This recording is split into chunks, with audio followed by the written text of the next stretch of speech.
destroy ISIS. If I become president, the era of nation building will be brought to a very swift and decisive end. Trump promising to work with any country to fight terrorism and backing down from his previous plan to back away from NATO. Since my comments, they have changed their policy and now have a new division focused on terror threats. Very good.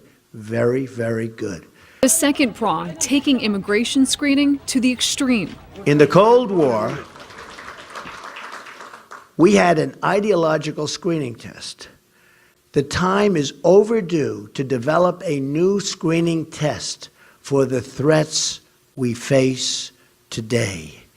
I call it extreme vetting. Any who have hostile attitudes toward our country or its principles, or who believe that Sharia law should supplant American law. Those who do not believe in our Constitution or who support bigotry and hatred will not be admitted. And third, Trump plans to fight ISIS ideologically. Anyone who cannot condemn the hatred, oppression, and violence of radical Islam lacks the moral clarity to serve as our president. Trump used his speech to attack the policies of the Obama administration. Trump's controversial comments including President Obama and Hillary Clinton being the founders of ISIS. Islamic State is the most vicious and murderous jihadist regime the world has ever seen. In 2017, it will be smashed.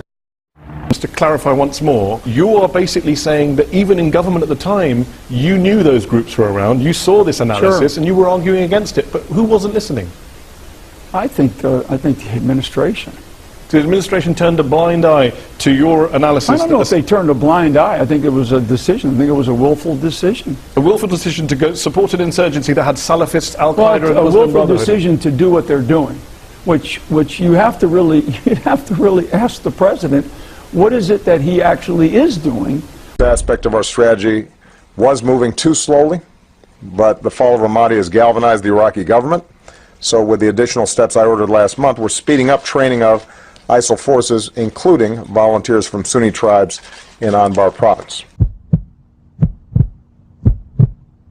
However, the U.S. government has been providing money, weapons, intel assistance, and other types of support through the CIA directly to these groups that are working with and are affiliated with Al-Qaeda and ISIS. There have been numerous reports from the New York Times to the Wall Street Journal and other news outlets who have declared that these rebel groups have formed these battlefield alliances with Al-Qaeda, that essentially these Al-Qaeda groups are in charge of every single rebel group on the ground fighting in Syria to overthrow the Syrian government. And the U.S. government says that they vet the groups that they give money to very, very closely, and that you're wrong. I beg to differ. Evidence has shown time and time again that that is not the case, that we are both directly and indirectly supporting these groups who are allied with, are partnered with Al-Qaeda and ISIS in working to overthrow the Syrian government of Assad. And we've also been providing that support through countries like Saudi Arabia, Turkey, and Qatar to do that. Speeding up training of ISIL forces, including volunteers from Sunni tribes in Anbar province.